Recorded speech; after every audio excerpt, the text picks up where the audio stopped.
Sa tingin nyo, may iba pang posibleng legal action na ang kampo po ni VP Sara na pwedeng gawin? Well, aside from what they already filed, no, Miss Cheryl, in my humble opinion, ang tanging paraan para malampasan ito ng ating Vice Presidente ay humarap siya sa impeachment trial, di ba po? Pagdaanan niya yung impeachment trial at patunayan niya sa sambayan ng Pilipino na walang basehan at hindi totoo ang mga ipinararatang sa kanya ng Kongreso.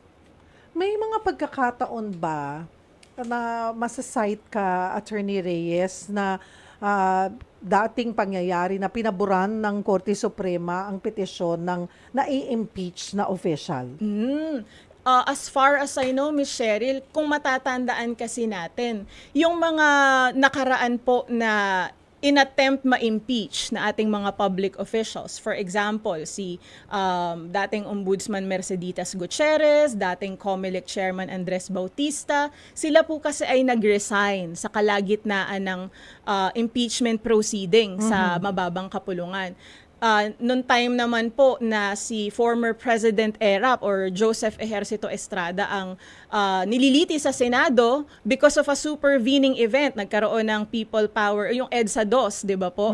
Hindi na rin natuloy yung impeachment. It was considered as functus officio. Kaya hindi na rin po nagkaroon ng pagkakataon ang Korte Suprema na mag-rule sa issue na yun dahil it became moot and academic. Kumbaga wala na rin pong magiging silbi kung de-decision na nila yung issue na yun. Or baka hindi naman talaga nag-file yung mga opisyal na yun before the Supreme Court.